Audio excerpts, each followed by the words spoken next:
Liu Bang, the unorthodox rogue who founded China's Han Dynasty. The unlikeliest emperor. In the waning years of the Qin dynasty, 221 to 206 BC, China was a pressure cooker of rebellion, betrayal, and desperate power grabs. The first emperor, Qin Shi Huang, had unified China, but at a brutal cost. Heavy taxes, forced labor, and ruthless laws left the people exhausted. When he died in 210 BC, revolts erupted almost immediately.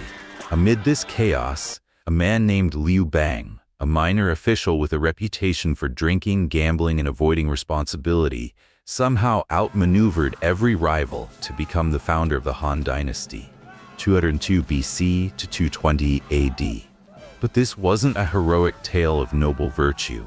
Liu Bang won through cunning, shamelessness, and sheer survival instinct. He lied, betrayed, and even abandoned his own children to escape death. Yet against all odds, he built an empire that would define China for centuries. This is the story of how a wasted underdog became one of history's most successful rulers by breaking every rule along the way. The early years, Liu Bang, the lovable rogue. 1. The wasted official who would be emperor. Liu Bang was born in 256 BC in Pei County, modern Jiangsu. His birth was foretold by myth.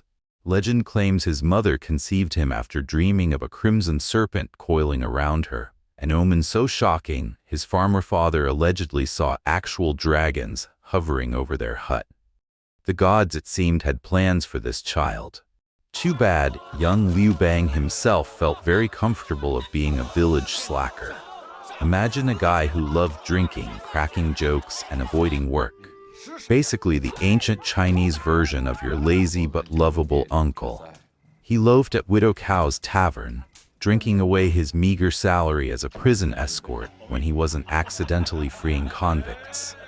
His father constantly berated him for idling with lowlifes, butchers, gamblers, and petty criminals. After fathering a child with Cow, his dad chased him through the village, whacking him with a shovel. "A dragon? More like a leech," the old man screamed. Yet those tavern days forged Liu Bang's greatest strengths. Drinking with butchers and gamblers taught him street-smart diplomacy. Dodging debts honed his silver-tongued persuasion. Even as a bumbling prison escort, he kept losing convicts. He spun failures into alliances. The drunkard who couldn't hold a job would hold an empire, because he understood people, not pretenses. 2. The banquet scam. Marrying up, 209 BC. Over 40 years old, Liu Bang was still an unmarried man. His parents were not only worried, but also ashamed, and urged him to find a wife. One day, Liu Bang heard that Liu Wen, a wealthy local patriarch who had 2 beautiful daughters, was hosting a grand banquet. The catch? Only guests bringing a gift worth 1,000 coins were allowed. Liu Bang arrived empty-handed, but boldly declared, "I present 10,000 coins." The host, intrigued by Liu Bang's audacity, welcomed him inside. At the banquet, Liu Bang feasted and spoke freely, relishing the rare moment of indulgence in such chaotic and perilous times. 好看！你看那小腰，你看那小腰。刘进。 The host studied him with keen interest, eventually concluding that the man had great potential, or, in more candid terms, he was exceptionally good at spinning tales. 我是泗水亭的亭，亭长，叫刘进。以后你有什么事情吩咐。Liu Wen's daughter, Liu Ji, was said to have a noble destiny. Fortune tellers claimed she'd birth an emperor. Liu Bang charmed her father into betrothing them, securing wealth and political connections.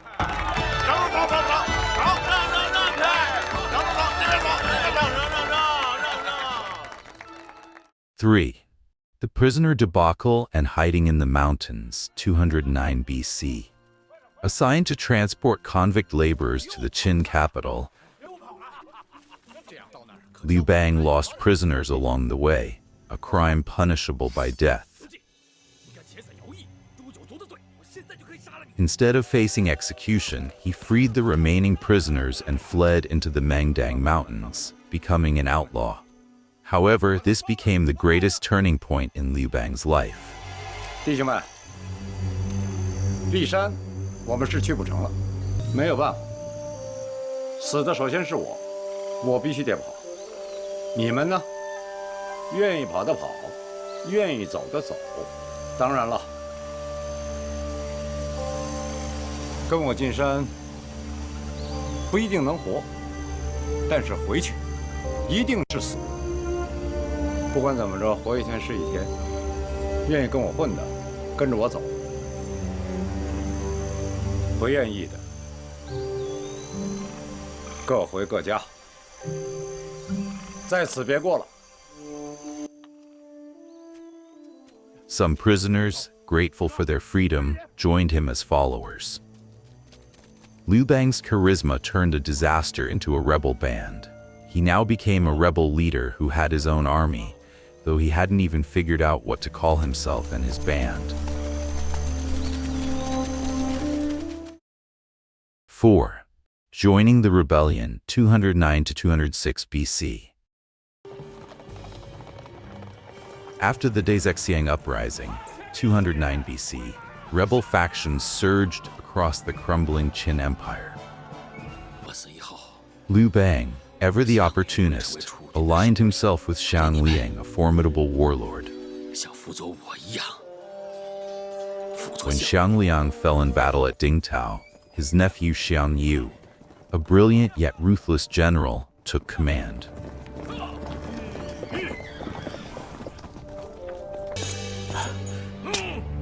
Liu Bang staged a masterclass in political theater. He donned mourning robes, wailed to an extent that he would fall easily due to the extreme sadness, and he successfully turned his devastation into a golden ticket. The performance worked. A misty-eyed Xiang Yu embraced him as a sworn brother. What an emotional fraud. But for a peasant dreaming of empire, tears were the cheapest currency. Liu Bang secured himself a powerful new ally and a conveniently temporary sworn brother.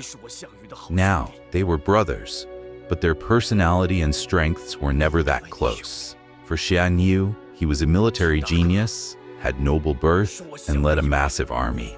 As for Liu Bang, he was a great manipulator, very patient, and had sharp survival instincts.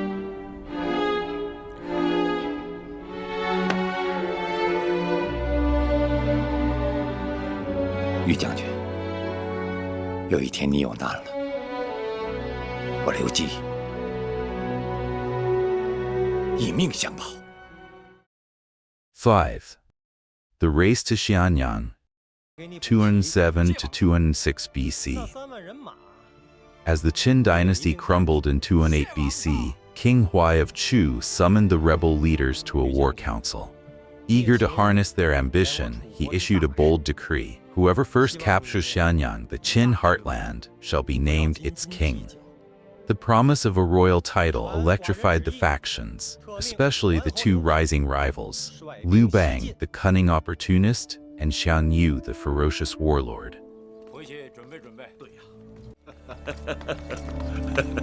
哦，于将军，范大人，要多谢啊，多谢。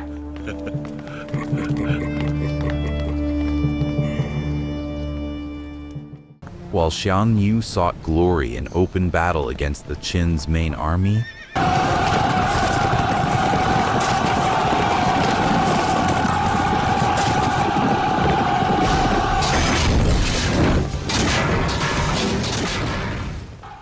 Liu Bang took a shrewd and less guarded route, weaving through defenses with diplomacy as much as force. The king's words weren't just a reward. They were a spark that would ignite a brutal race and reshape China's future.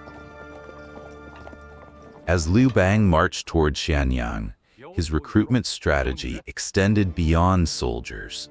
The size of his followers grew to include a collection of beauties, among them freshly widowed women who found themselves consoled by the rising warlord's particular brand of persuasion. Eventually, Liu Bang took the city first, 206 BC.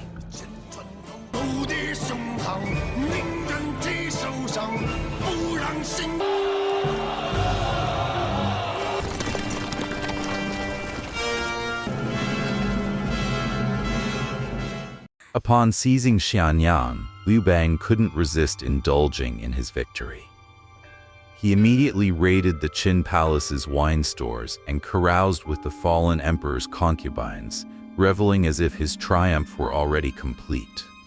For a man who'd spent years as a petty official, this was the ultimate fantasy: luxury, power, and no Qin overlords to stop him. Yet his celebration reeked of short-sightedness. While he drank, his rival Shang Yu was marching toward Xianyang with an army. Luckily, Liu Bang's shrewd advisor Zhang Liang intervened. "If you act like a bandit, you'll lose everything," he warned, jolting Liu Bang back to reality. The Qin capital's riches were tempting, but claiming them recklessly would alienate the people and invite destruction.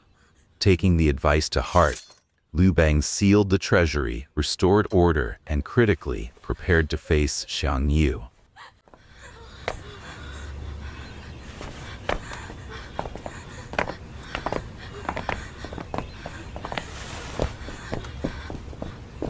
大王，那我们呢？我们怎么办？"告诉将士们，休整3日。嘿嘿，好嘞。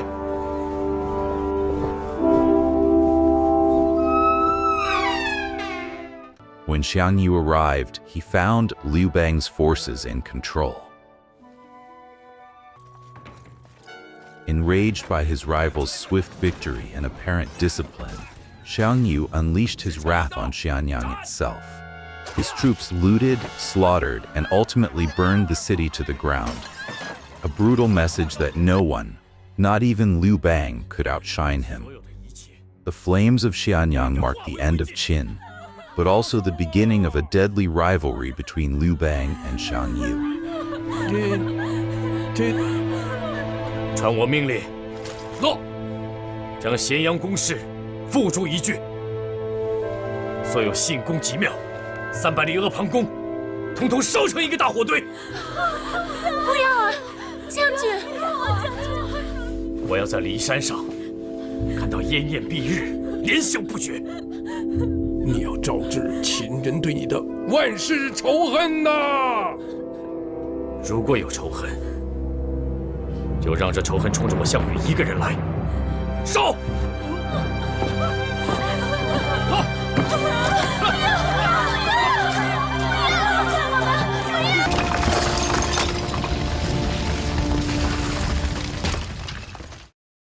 6.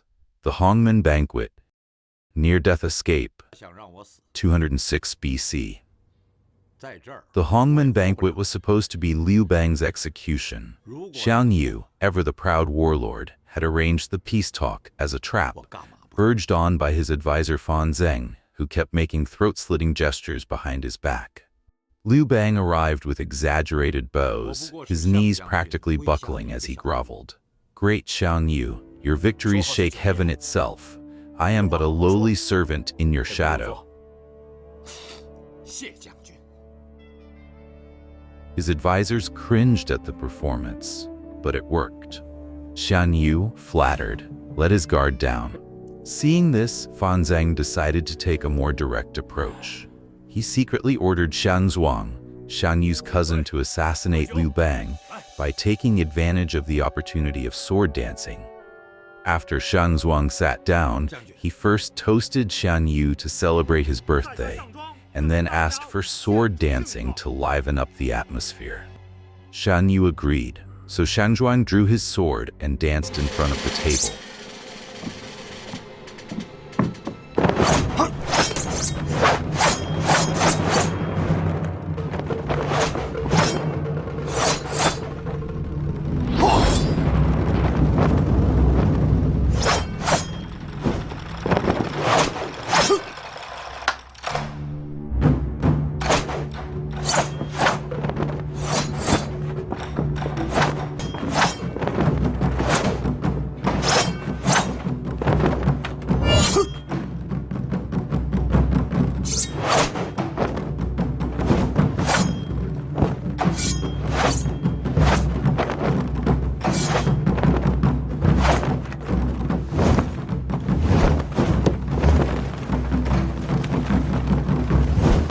However, Xiang Bo, another uncle of Xiang Yu, saw the intentions of Fan Zheng and Xiang Zhuang, so he also stood up and drew his sword to dance, and often used his body to cover Liu Bang, making it impossible for Xiang Zhuang to do it.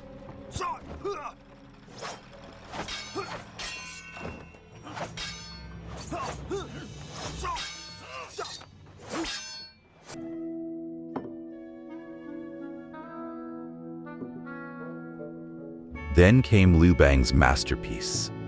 Feigning sudden illness, he clutched his belly, whimpering about bad pork before staggering outside, straight onto a waiting horse. He kicked its side so hard the beast nearly tripped as they fled. The final insult? He left behind gifts for Xiang Yu, delaying pursuit just long enough to escape. It was the most undignified flight in history, a mix of slapstick and survival instinct. But as Liu Bang would later prove, the man who runs away lives to rule another day.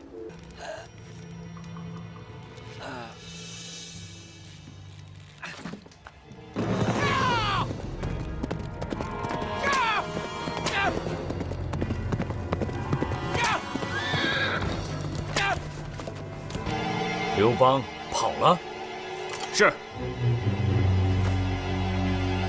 诺。向将军，也许是沛公不胜酒力，又不便前来辞行，便先行离去了。将军，沛公来时，令我将白璧玉霜献与将军。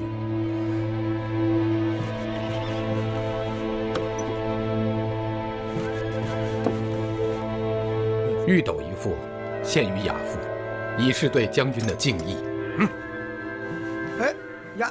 亚父。 7. Liu Bang's desperate flight from Pengcheng, 205 BC.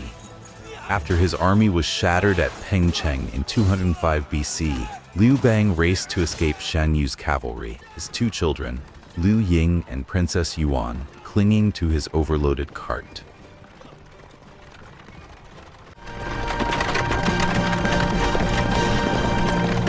As enemy riders gained ground, the panicked warlord made a ruthless calculation.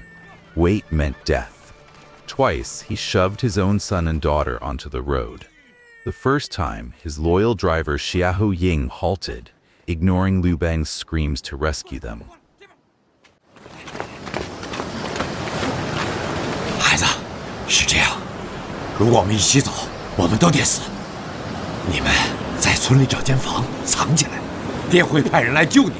爹，不要！你不要抛下我们！哦，一起走，一起死！赶快走！爹，我们害怕。走，走，走啊！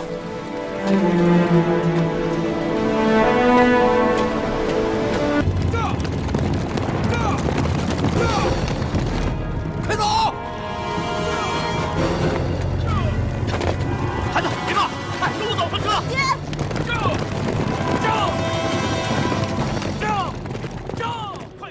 The second time, Liu Bang drew his sword, snarling, "Leave them or I'll cut you down." The cart lurched forward, leaving the children sobbing in the dust until Xiahou Ying later circled back. They survived, but the act would stain Liu Bang's reign forever, a king who chose survival over fatherhood.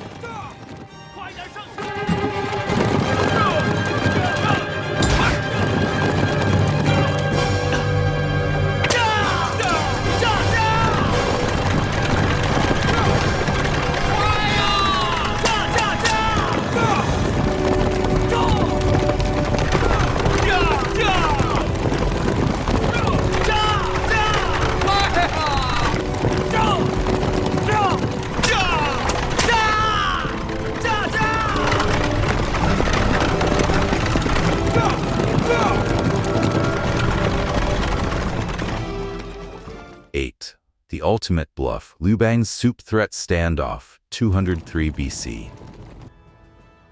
When Xiang Yu dragged Liu Bang's elderly father before the walls of Xingyang and lit the cauldron, the message was clear: surrender or watch him boil. The Chu army jeered, anticipating tears or capitulation.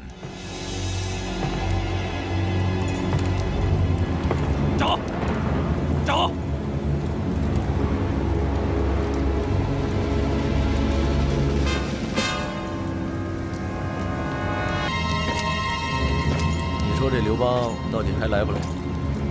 太公一定会来。点火！哎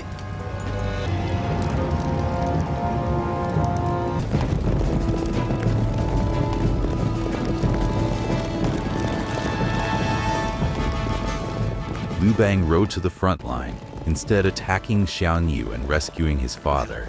He just shouted back at Xiang Yu, "Brother, since we swore blood oath, my father is yours too. Don't forget to send me a bowl of the soup. I'll toast to his sacrifice." 项羽，你这个畜生！哎，我们是兄弟对吗？啊，既然是兄弟，那我的爹就是你的爹。你要煮吗？好，煮好以后，记着分我一杯羹。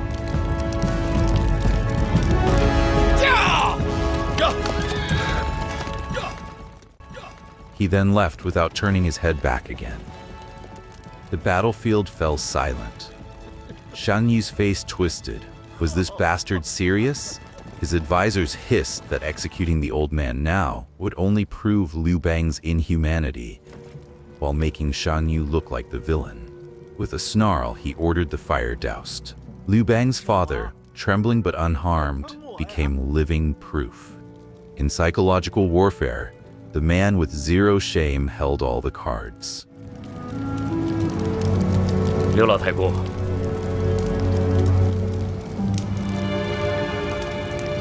你儿子不仁，我项羽不能不义。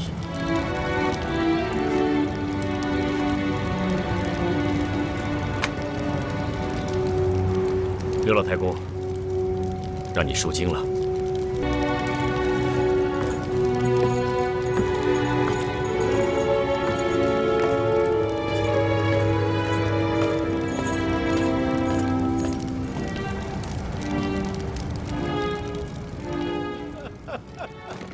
9.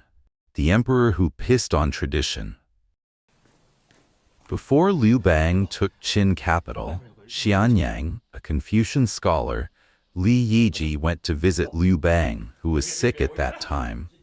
Liu never liked the so-called scholars and thought they were only good at talking and were totally useless for somebody like him who wanted to do something big.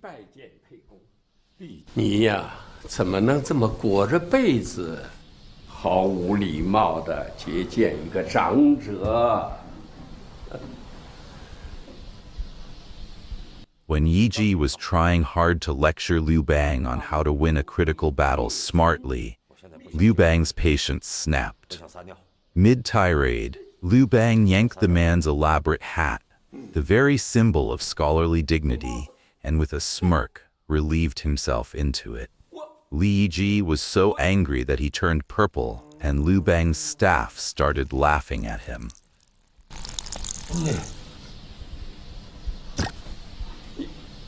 你这到你我说了不让你见吧。 Yet years later, the same man who mocked scholars would embrace Confucianism to consolidate power, proving his real genius lay in pragmatism over principles. The hat story became legend, a crude man's rebellion against pretension and a ruler's cunning willingness to exploit what he despised. The rise of the peasant emperor. Xiang Yu, once Liu Bang's sworn brother, found himself cornered at Gaixia in 22 BC. Liu Bang's forces surrounded him, chanting Chu folk songs to shatter his troops' morale.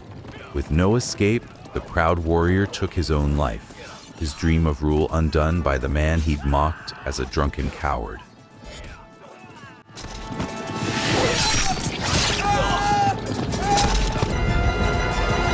传我的令，凡是取项羽首级者，赏金100两，封霸虎侯。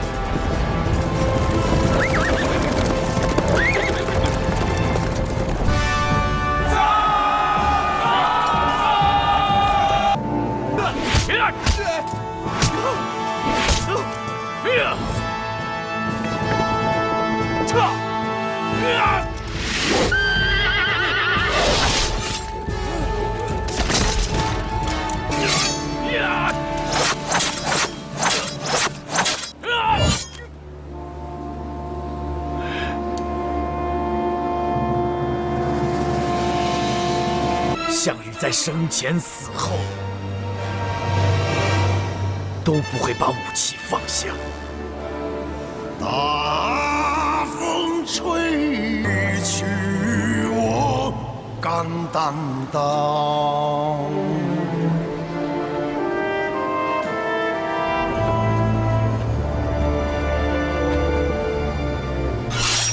大风吹，吹乱万象。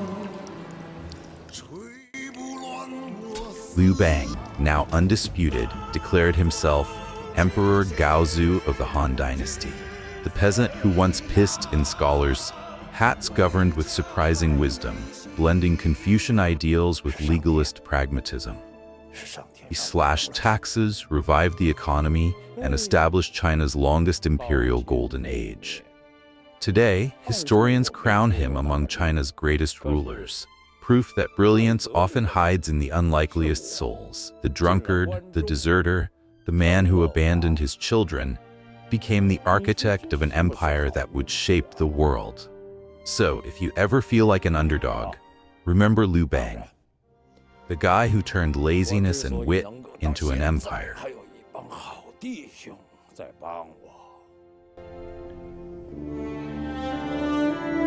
运筹帷幄，决胜千里之外，我不如张良啊！治理国事，交纳赋税，我不如萧何；领兵打仗，管理军队，我不如韩信。他们3个人都是人中豪杰。 可是他们就愿跟着我干，你知道为什么吗？我告诉你，因为我是条龙。